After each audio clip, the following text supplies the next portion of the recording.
Magaling itong administrasyon natin ito sapagkat they were able to get a person who can defend them to the point na kahit magmukhang tanga itong tao na ito. Grabe. Ito ang trabaho ni Auntie Claire.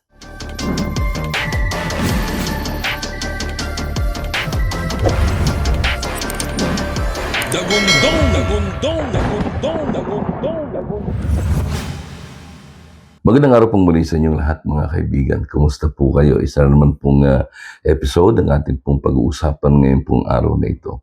Ako pa rin po inyong iyamanin sa Exit Swabing komentarista dito sa balat ng YouTube, Ronnie Ramos po.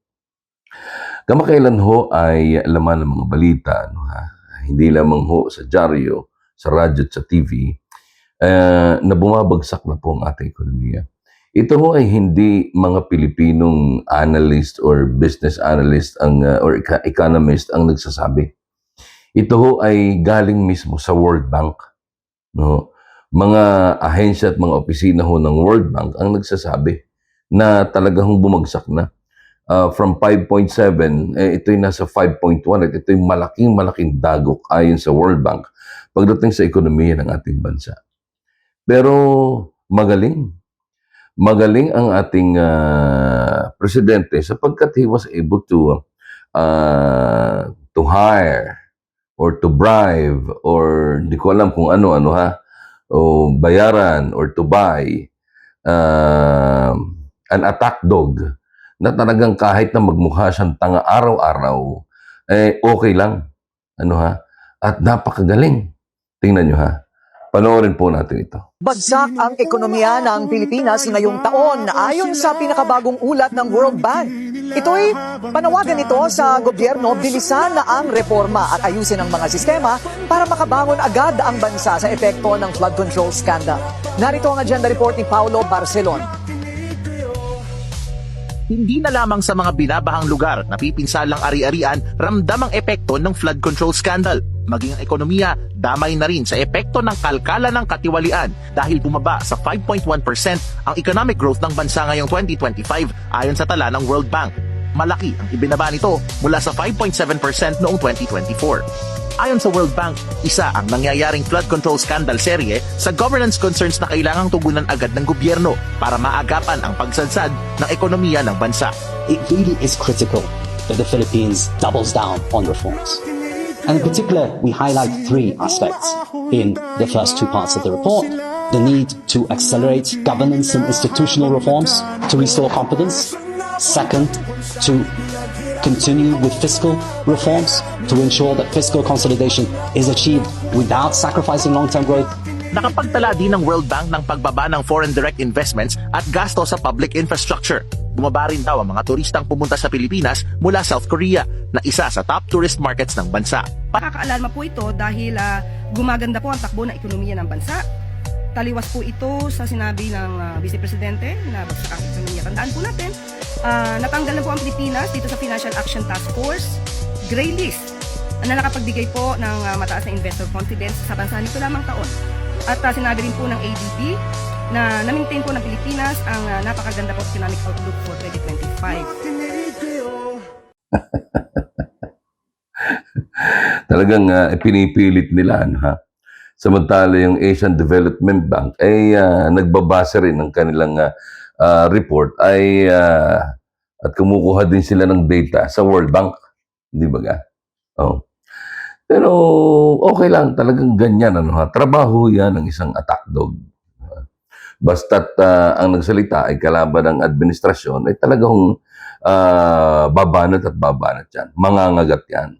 Kagaya na ng halimbawa nitong isang balita pa rin dahil sa Billionaire News Channel. Abay, hindi mo matatawaran ito.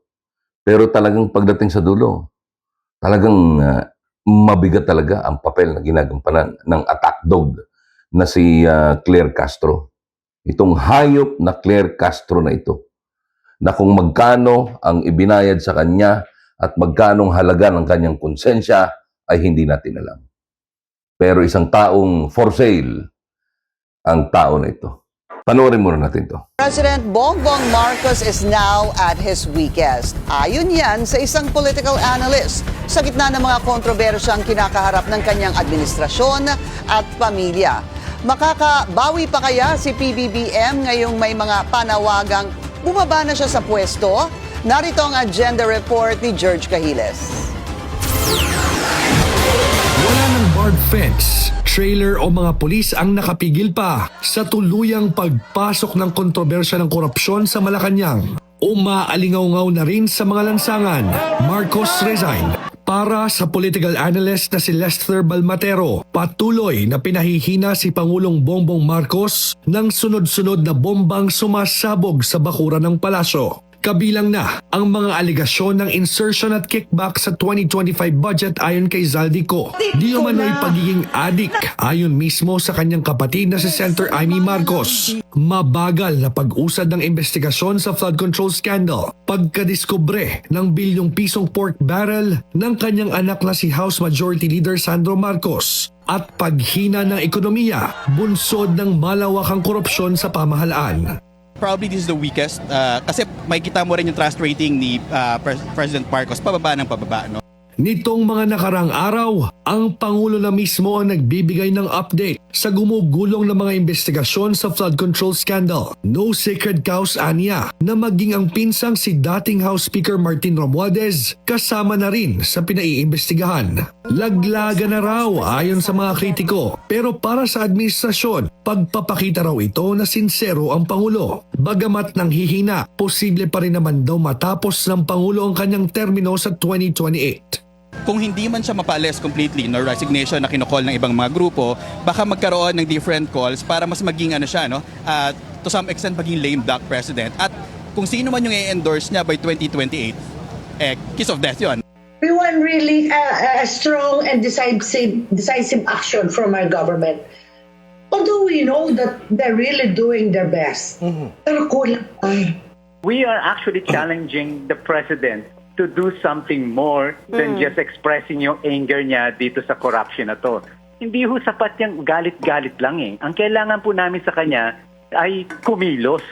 Pero ang tanong, makakabawi pa ba ang Pangulo mula sa kontrobersyang siya mismo ang nagsiwalat sa madla? Mahiya naman kayo sa inyong kapwa Pilipino. Para sa agenda, George Cahiles, Billionaire News Channel. Oh. Pero kahit na ho anong sama ng sabihin at kakampi ho ng administrasyon, nakangiti lang yan. Hindi ba ga? Wala lang ho yan, wala lang ho yan. Kagaya ho na nangyayari ngayon. Ang dami nilang mga sinasagot. Basta't sinabi nang galing ang mga salita ay sa mga Duterte, ay talagang babagsak yan at talagang mangangagat, as I mentioned earlier. At his weakest, ito ba bang panahon na to na siya po ang nagpaimbestiga? Hanggang ngayon po, maraming ginagawang aksyon para mapanagot ang dapat na mapanagot. Ang dami na po na napaaresto, marami na po rin na kinasuhan, marami na po na naibalik na pondo. Ito ba yung weakest na masasabi natin? Meron na pong kilala, mga ma-impluwensyang tao na ngayon ay nakakulong na. Yan pa po ba ang sinasabi natin at his weakest? Madali po kasing sumigaw na bumaba sa pwesto. Pero kung papaano papalakarin at pamumunuan ang gobyernong ito kapag bumaba ang Pangulo, ano kaya ang kanila masasabi? Pero tingnan ninyo, hanggang ngayon, nananatili hong bangag ang presidente sapagkat hindi nila maipaliwanag ang mga at masagot ang mga hamon sa kanya ng taong bayan. Hindi nila kayang sagutin ang mga nangyayaring hindi nila kayang ipaliwanag. Kaya ang ginagawa nila ngayon, yung mga nagsasalita ng kontra sa pamahalaan ay talagang inuunti-unti na nila. Oh. Kaya nga ho, marami hong mga broadcaster, maraming mga reporter ang medyo nagliliway o nagluluway, nagdadahan-dahan sa pagbabalita ngayon. Sapagkat delikado ang kanilang mga kumpanya. Maaari na naman itong balikan nitong Dragona dyan ho sa itong bangag na First Lady. Di ba ga? So, yan ang kanilang sistema eh. Pagka hindi nila mapatahimik, hindi nila makuha, ang ginagawa ay yung kumpanya ay tatakutin. At pagkatapos ay patitigilin itong mga nagsasalita na ito. O di tahimik. At ang lalabas na istorya, lahat ay pawang mga gawa-gawa lamang. At lahat namang istorya ay puro kasinungalingan na kagaya na kanilang ipinangangalandakan ngayon. Talagang ito ang pinakamabigat nating hinaharap bilang Pilipino. Kaya napakaliwanag na wala tayong suporta na makukuha sa gobyerno. We can only feel that there is government kapag ka may kalamidad, kapag ka may nagbibigay sa atin ng ayuda, kapag ka tayo lubog na sa baha at nire-rescue na tayo ng mga tauhan ng gobyerno. That's the only time that we can hear it. Pero matindi. Grabe. Sila na mismo nagsasabi. Hindi ba? Natatakot sila. Sapagkat una, puro salita ang walang bayag na bangag na presidente mo. Puro daldal. Pero yung sinasabi ni Claire Castro na maraming nakulong, mga kilalang tao, nasaan? Nasaan ang mga nakulong na maraming tao, na malalaking tao, na may kaugnayan sa korupsyon na ito? Wala. May kinasuhan pero walang nakulong. Naalala ba ninyo yung listahan na aking inilabas kamakailan? Kaugnay ito doon sa mga contractors at mga congressman na may kaugnayan sa mga kontratista ng gobyerno. Yung contractors, as we all know, ito yung mga congressman na naging contractors at contractors na naging congressman. Sila yun eh. Di ba? At yung kanilang mga kaalyado na naging supporter nila o kaya ay umaasa rin sa mga kontratista. Maliit man yan o malaki, bahagi ka ng isang sistematikong pagnanakaw sa ating bayan. Yun ang katotohanan nun. Pero, naalala ba ninyo, yung listahan na yan, 90 lahat ang mga nakalista dyan. Base doon sa ating talaan na ibinigay sa atin. Meron ho diyang ilang mga markado na kagaya ng aking ipinakita sa inyo. Hindi ba ga? Pero, ang dahilan kung bakit hindi ginagalaw ang nakararami, sapagkat baka sila'y sa takot na di umano ay baka itong mga ito ay sumuporta doon sa impeachment trial o impeachment case na isinasampa o isasampa laban sa presidente. Yan ang dapat nating abangan. Kaya itong 90 na ito, or 91, sapagkat yung 8 ay markado na.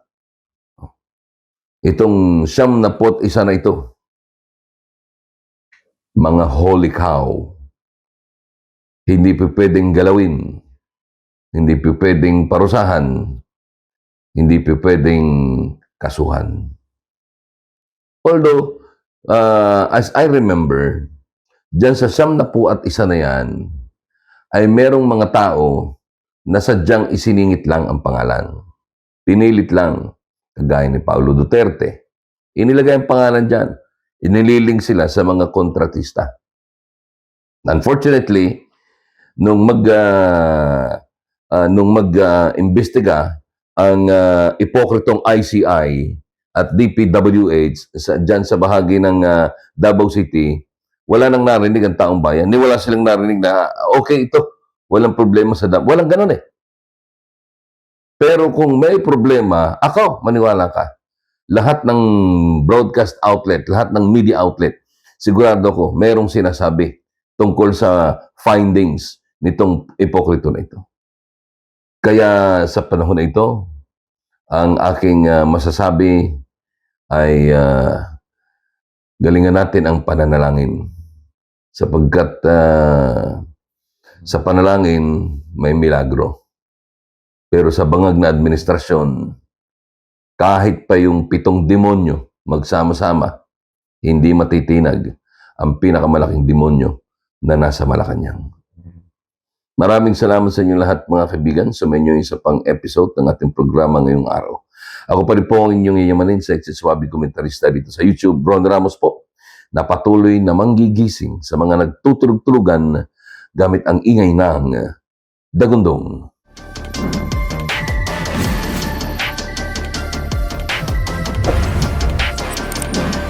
Dagundong, dagundong, dagundong, dagundong, dagundong.